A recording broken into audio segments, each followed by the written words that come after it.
Hoy vamos a ver la personalidad. Les he puesto esta imagen para que veamos que no todos somos iguales en nuestra personalidad. Si bien somos similares, somos iguales de personas como seres humanos, iguales ante la ley, con iguales oportunidades, pero en cuanto a nuestra personalidad somos muy distintos. Por lo tanto, vamos a ver que la personalidad es un continuo desarrollo. La personalidad no es más que un patrón de conductas, pensamientos y sentimientos que presenta una persona y que persiste a lo largo de toda su vida a través de diferentes situaciones. Los rasgos de personalidad son las disposiciones persistentes e internas que hacen al individuo que piense, sienta y actúe de manera característica.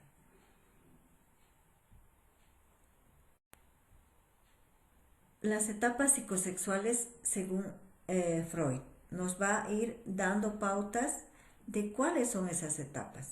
Vemos la etapa oral, por ejemplo, que viene desde el nacimiento hasta un año.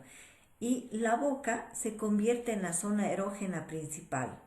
El placer se deriva en succionar. En esta etapa el helio es el dominante.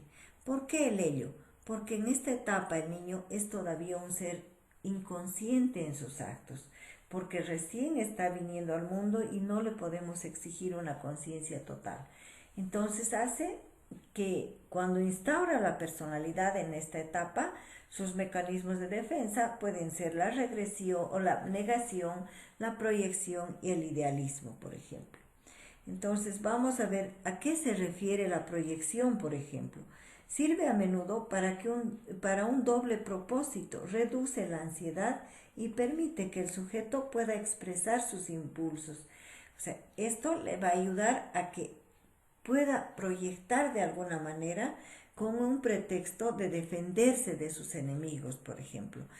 Él agarra y dice, me odian, entonces no tengo lugar en este momento, en esta situación de vida, por lo tanto, proyecto mis emociones, proyecto mis odios, proyecto mis amores hacia un lugar distinto de lo que yo pueda hacer, ¿no? Entonces es ahí. Y también está la negación que va a ir un poco negando sus emociones también, ¿no? Luego vemos que en esta etapa, si forma su personalidad, los individuos que poseen esta personalidad tipo dominante manifiestan las siguientes características. Son introvertidos, muy ingenuosos, fáciles de manejar, amables, creativos y cariñosos y sobre todo muy honestos. Entonces vemos que en esta etapa, si estas personas van formando su personalidad, de la mejor manera, pues van a tener este tipo de características. Sin embargo, hay mucha dependencia oral en las personas, ¿no? Entonces, se tiene que tener mucho cuidado también en instaurar, por ejemplo, el destete, ¿no? Eso hace que cuando tenga una vida adulta la persona, si no tuvo un buen destete, puede tener mucho apego a la oralidad. ¿Qué quiere decir esto? Que pueden ser personas fumadoras, pueden ser personas dependientes de que siempre quieran tener algo en la boca. Entonces es una instauración de la personalidad a muy temprana edad. Luego vemos la etapa anal. En esta etapa anal, ¿qué nos dice Freud? Que está del año hasta los 3 años de edad. En esta etapa se considera el entrenamiento de control de esfínteres, por ejemplo. Interfiere con la gratificación de la defecación. Dice, ¿qué significa esto? Que muchas veces los niños cuando a esta corta edad no se les instaura un adecuado control de esfínteres, no pueden ellos controlar y hasta cierta edad más madura, digamos, por ejemplo, hasta los 5 o 6 años, aún no controlan los esfínteres, aún se hacen pis en la cama y son dependientes de que la madre o el padre los lleve al baño y tengan que intervenir en ese momento de la defecación, por ejemplo, se instaura una personalidad donde los niños van a tener problemas. Lo adecuado es en los primeros años de vida, ¿no? Que ellos tengan ya ese control de esfínteres, que puedan ingresar al baño solos, que ya avisen para hacer pis y no se hagan en sus pantalones, porque la verdad que si en esta edad tienen conflictos en la familia, tienen conflictos en el hogar, papá, mamá pelean, entonces los niños tienden a retardar este concepto de personalidad. En esta etapa, si se instaura la personalidad de una forma adecuada, son sumamente inteligentes, son materialistas, interesados y muy buenos actores, muy teatreros, ¿no? Además son soberbios y dominantes, les gusta mucho tener amistades y parejas orales, porque son fáciles de dominar. ¿A qué me refiero con esto de parejas orales? Porque son sumamente habladores, se expresan de una buena manera, pueden convencer fácilmente. Por lo tanto, acá también vemos que son buenos para ser líderes en un grupo social, por ejemplo. Les encanta ser el centro de atención y esto les produce orgullo de sí mismos. Entre algunas profesiones que no vamos a generalizar, pero sí podemos tomar en cuenta, podrían ser los ingenieros, los matemáticos, físicos, médicos, biólogos, etcétera.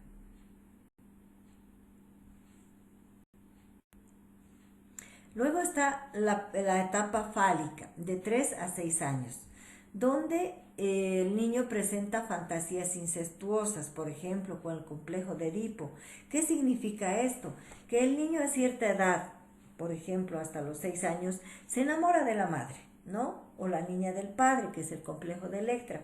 Este complejo de Edipo hace que realmente esta edad, como Freud, nos contribuye muchísimo en la formación de la personalidad y nos dice que toda persona va a formar su personalidad los primeros años de vida.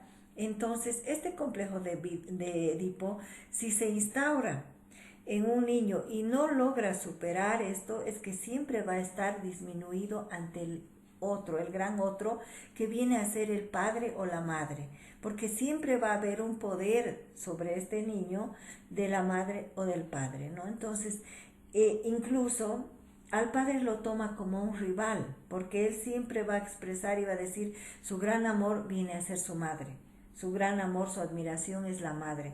Y al no cortar ese cordón umbilical con la madre, pues este niño va a tener siempre la dependencia materna. Y cuando sea mayor va a tener muchas dificultades al tener parejas, porque no ha cortado ese cordón umbilical que le ha traído o que le atrae a su madre, ¿no? Entonces, él siempre va a tener esa rivalidad del padre. Muchas veces en esta etapa, si se instaura la personalidad, suelen tener algunos problemas, por ejemplo, de problemas de tener muchas parejas, cuando no han podido instaurar su personalidad de adecuada manera. Pero si lo han hecho, por ejemplo, dicen, no conocen la verdadera profundidad de los sentimientos afectivos, son personas que son muy superficiales.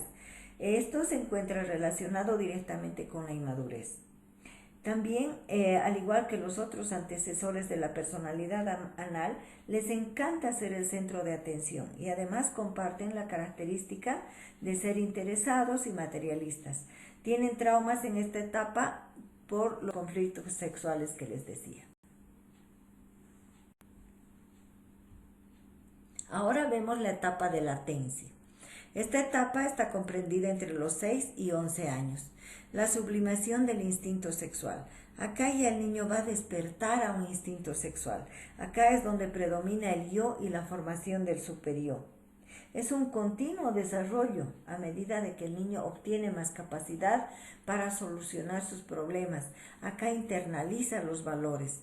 Ya tiene un poco más de conciencia y es un poco más ligado a lo que va a ser ya su adolescencia.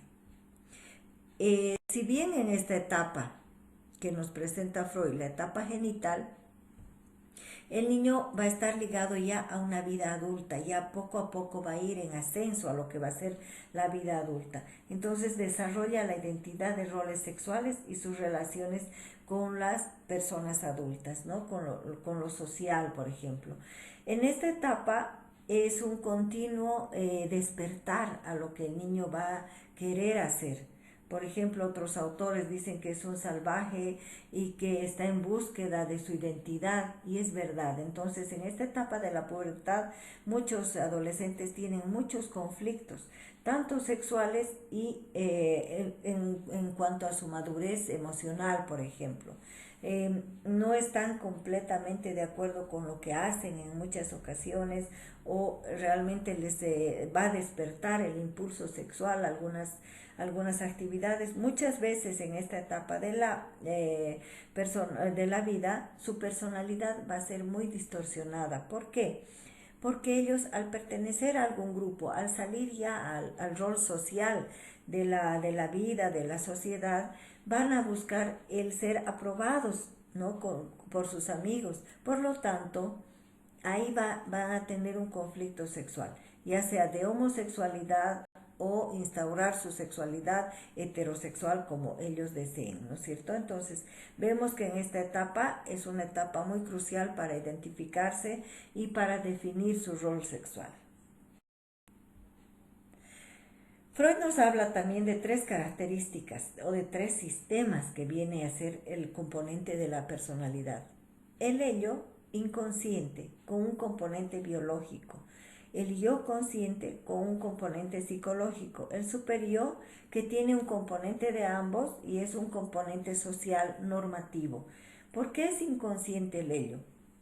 Ya veíamos en los primeros años de vida, en la etapa oral, por ejemplo, el yo es el que más predomina en nuestra vida, ¿no es cierto? Entonces el ello, si se va quedando en esa etapa y es un predominante constante de nuestro yo, va a hacer a que esa persona sea una persona que actúe inconscientemente, inmaduramente. Entonces eso va a tener un fuerte componente en cuanto a la realización de su personalidad. Cuando el yo es un yo equilibrado, entonces eso sí va a hacer que el super yo actúe de forma muy normativa y no dejando a que el ello inconsciente se interponga en lo consciente. Vamos a ver la teoría humanística de Alfred Adler.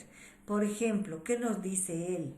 Hace de la conciencia el centro de la personalidad, lo que convierte al yo en el pionero del desarrollo, fundamentalmente por las exigencias sociales y el perfeccionamiento personal.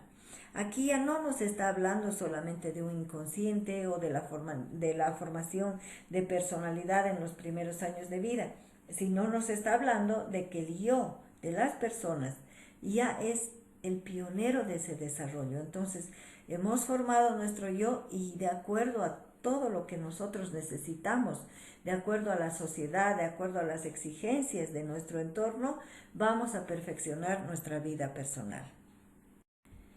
Luego nos habla también del finalismo, que el hombre está motivado por sus expectativas de futuro, que por sus experiencias del pasado. Por ejemplo, si una persona cree que hay pecadores, eso ejercerá una considerable influencia en su conducta. Por eso nos decían que todos hemos nacido del pecado, ¿no es cierto? Y eso influye en la persona. Pero realmente ha habido muchas otras teorías que no solamente distorsionan este sentido del pecado, sino que hay ciencia ahora que demuestra, bueno, que no todos hemos venido de pecado, sino que simplemente lo que tratamos ahora es de demostrar cómo vamos formando nuestra personalidad. Entonces, él también nos habla de sentimientos de inferioridad y comprensión que nacen de las imperfecciones en cualquier esfera de la vida. Por ejemplo, el sentimiento de inferioridad es la gran fuerza impulsora de la humanidad. El hombre es empujado a la necesidad de superar su inferioridad y es atraído por el deseo de ser superior. El hombre es una criatura social, no por hábito, sino por naturaleza, ¿no? Entonces, naturalmente el hombre hemos venido a vivir en sociedad, no podemos vivir aislados de la sociedad. Por lo tanto, tenemos que tener esa característica de formarnos en una sociedad con todo lo que tenemos, ¿no? Con todo lo que hemos venido. Carl Rogers nos habla de la autorrealización, que dice que es el impulso del ser humano a realizar su autoconcepto. ¿Qué será el autoconcepto?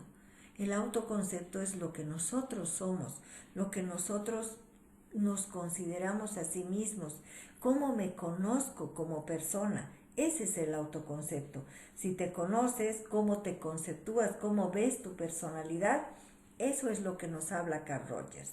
Nos dice que se ha formado de sí mismo, prima el desarrollo de su personalidad. Entonces, todo ese autoconcepto que uno tiene de sí mismo va a primar para que formen una buena personalidad. Señala que la gente difiere en varias características o rasgos, tales como la dependencia, la ansiedad, agresividad y sociabilidad. Todos poseemos estos rasgos, pero unos en mayor o menor grado que otros. ¿No? Todos somos agresivos o todos somos ansiosos, todos tenemos dependencia y todos somos seres sociables. Están los estilos de vida, el principio sistemático según el cual funciona la personalidad individual, las actitudes, los sentimientos y las percepciones propias de éste llegan a fijarse y mecanizarse en una primera etapa y en consecuencia prácticamente imposible que el estilo de vida cambie. Por ejemplo, el intelectual siempre tendrá un estilo de vida, así como el deportista tendrá otro.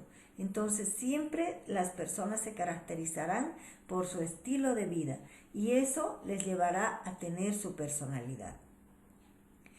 El sí mismo creador, dice, el hombre construye su propia personalidad a partir del material en bruto, de la herencia y la experiencia. La herencia solo le confiere ciertas aptitudes.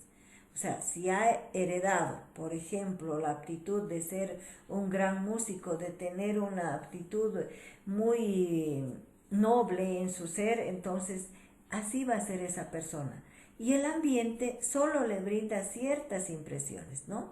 En cuanto al ambiente es lo que se va a formar. Muchos de ustedes me dirán, no, yo soy una persona que se ha formado de la sociedad de acuerdo a las exigencias. Perfecto. Ahí está el ambiente. El ambiente es lo que forma ciertas impresiones del estilo de vida de las personas. Pero no se olviden que todos vienen con una herencia, ¿no? Se carga una herencia de nuestros antepasados, de todo lo que somos como personas y eso vamos a ir cargando. Ello hace que su modo individual determine su relación con el mundo exterior. Ahora vemos a Gordon Allport, que él nos habla de la ciencia del caso individual. El comportamiento infantil no puede aplicarse a la personalidad de un ser adulto. ¿Qué nos dice Allport? Nos hace dar cuenta de que Freud no era nada, ¿no? Porque Freud decía, no, el niño forma su personalidad en la primera etapa de su vida. Y aquí Allport nos dice, no, nada tiene que ver el comportamiento infantil, sino la persona hace su personalidad cuando ya es adulto. Bueno, muy bien, vamos a ver por qué. Dice, no son más que las disposiciones internas que hace que el individuo piense, siente y actúa de manera característica. Un rasgo es la combinación de dos o más hábitos, ¿no? Él ya nos habla de hábitos, no solamente nos está hablando de una personalidad, del yo, del inconsciente, del consciente, sino estos hábitos pueden ser centrales, dice. Enfoca los aspectos primarios de la condición individual. No siempre son observables en el comportamiento. Por ejemplo, dice, si una persona agresiva tal vez no manifieste su rasgo en las situaciones cuando le dicen tonto, salvaje, tímido, chismoso y demás, ¿no? No siempre va a expresar, entonces puede restringir un poco ese comportamiento. Esos son los hábitos centrales. Y los hábitos secundarios nos dicen que no son una parte vital de la persona, pero que intervienen en ciertas situaciones. Por ejemplo, si una persona es sumisa, cuando alguien le molesta, pierde los estribos, ¿no? Por ejemplo, cuando se pone rabioso, cuando alguien le hace una cosquilla o le dice estoy jugando y el otro dice yo no estoy jugando, ¿no?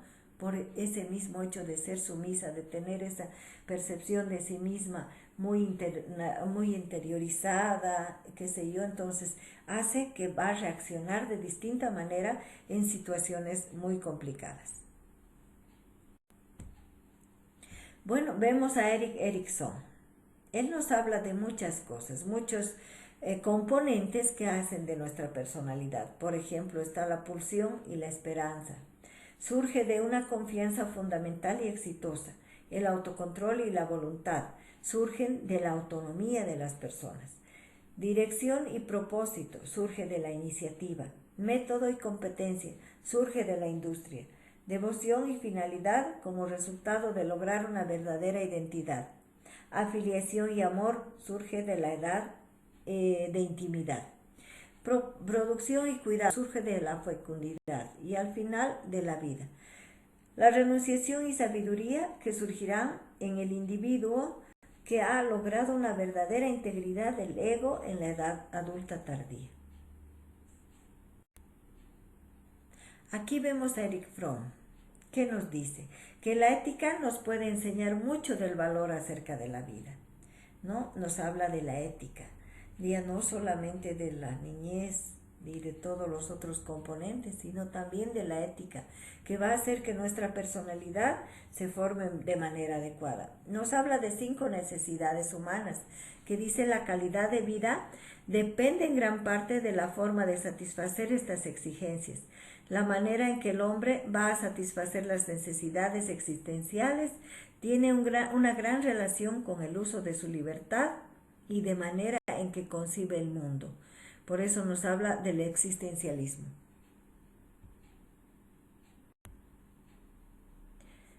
También nos habla de la relación versus narcisismo, que es el amor. ¿Qué es un narcisista? Que siempre se va a amar a sí mismo, ¿no? Y esa relación que hace que nos amemos a nosotros mismos, hace que nuestra personalidad sea un componente más para la formación de nuestra vida. El sentimiento de la soledad y aislamiento es común a todos los seres humanos. Sentirse completamente aislado y solitario conduce a una desintegración mental. La creatividad versus destructibilidad. Es la necesidad de obtener control sobre nuestra propia vida y tener elecciones y determinar nuestro propio destino. La hermandad versus el incesto. Es una necesidad de lazos significativos con nuestro medio inmediato y con el pasado. Esta necesidad se maneja la pertenencia, la persona libre satisfará sus necesidades fraternalmente, pertenece a los grupos, pero no pierde su libertad, no pierde su identidad. Me identifico por mí, no por mi grupo, dice, como responsabilidad y aceptación que nadie más que nosotros somos los que logramos nuestros logros, perdón la expresión, y nuestros fracasos. Entonces, determinamos de alguna manera nuestra personalidad. La individual versus conformidad. Sentido de identidad. Todos tenemos la necesidad de identificar nuestro puesto en el mundo y tener papeles apropiados por los cuales nos percibimos a nosotros mismos y somos percibidos por otros. Aquí se maneja quién soy yo. Esto se realiza de una manera de individualidad, que sería yo soy, ¿no? Yo soy como persona, yo soy así porque esta es mi personalidad, por ejemplo. Racionalidad versus irracionalidad. Cada persona tiene necesidad de dar sentido a su vida y comprender su mundo. Todos queremos una educación que nos estructure y nos vincule. Necesitamos una ideología para resolver esta necesidad. Karen Horney. ¿Qué nos dice Karen Horney? Nos habla del self, el self real o actual. ¿Qué será el self? El self viene a ser el yo, ¿no? Como nos aporta también Sigmund Freud. Entonces el yo real. Desea lograr una realidad completa de todas sus necesidades para alcanzar el máximo de su desarrollo y que esto es un sentido universal para poder alcanzar esta autorrealización. El hombre debe tener un self ideal al cual pueda seguir como modelo. ¿no? Entonces tenemos que buscar un modelo para formar nuestra personalidad. Eso es lo que nos dice Karen Horney. El papel de la cultura en la definición de la normalidad y anormalidad estableció que las enfermedades de la personalidad se ocasionan por las demandas ambientales, económicas, sociales, culturales y educativas. Muy bien. Ahora llegamos a esto. Realmente las demandas ambientales, como ahora asociaremos a lo que estamos viviendo por este coronavirus que se nos ha presentado este año, estamos teniendo una demanda ambiental de no poder salir, por ejemplo, de la casa, de aislarnos de nuestros seres queridos, de aislarnos de nuestra sociedad. Entonces, eso hace que en muchos casos esa personalidad se enferme y muchas personas puedan presentar trastornos de personalidad, como por ejemplo la depresión, como por ejemplo la agorafobia, que luego de estar confinados, de estar encerrados en su casa, tengan que salir y no tengan esa seguridad en su persona para poder enfrentar nuevamente al mundo. La relación, el aspecto económico también que se presentará luego de todo este problema, porque realmente la economía se nos vino abajo. Los aspectos sociales, por ejemplo, que ya no tenemos esa capacidad de darnos un beso, un saludo, un apretón de manos, porque ahora ya nuestra forma de actuar en la sociedad va a ser muy distante y muy controlada ya, porque ya no podremos expresar de alguna manera, no podremos ya estar muchos en grupos, por ejemplo, entonces tenemos que tener mucho cuidado. Y culturales y educativas, ustedes más que nadie están viendo que realmente la educación se ha digamos, traspasado a un sistema muy grande, sí, como en las redes sociales, como es el internet, lo que logra que nosotros lleguemos hacia ustedes y ustedes hacia nosotros, por ejemplo, los maestros, para poder llegar a una educación. Entonces tenemos ahora mucha limitante y nos estamos viendo con muchos problemas y esto hace que mucha gente que no ha instaurado muy bien su personalidad tenga conflictos, como dice Karen Horney, y tenga que enfermar su personalidad. Entonces, si una persona ha tenido una buena base en su personalidad, no tendrá por qué temer a estos conflictos ambientales. Una circunstancia desfavorable en el hogar, por ejemplo, produce en el niño un estado de ansiedad básica. Cuando los padres discuten, pelean, entonces todo eso internaliza a ese niño y va a tener un problema en el desempeño de su vida. Lo mismo el desamparo o la vida en un ambiente potencialmente hostil contribuyen a un estilo de vida neurótico, por ejemplo, para ese niño. Siempre será una persona neurótica, actuará de una manera muy predominante en cuanto a su personalidad, entonces eso hace que la persona tenga esos conflictos. La sociedad y la cultura marcan al hombre, no existe una persona normal para toda la humanidad.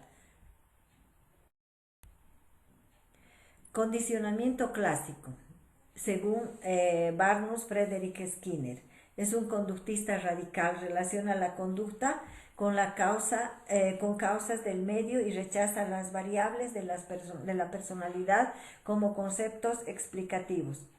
El condicionamiento clásico, todo tipo de aprendizaje en el que el organismo aprende a transferir una respuesta emocional de un tipo a otro. Es un aprendizaje pasivo. Por ejemplo, el sonido de los cubiertos nos avisa a que la comida ya está lista. Por lo tanto, empezamos a salivar y tenemos hambre. Relacionamos eso. Ese es un condicionamiento, ya algo aprendido, ¿no es cierto? Entonces ya tenemos en nuestro cerebro instaurado un condicionamiento clásico. Esto se debe a que aprendimos a asociar estos elementos. El condicionamiento operante o instrumental, el tipo de aprendizaje en el que la aparición de una conducta se incrementa o reduce mediante el reforzamiento o castigo.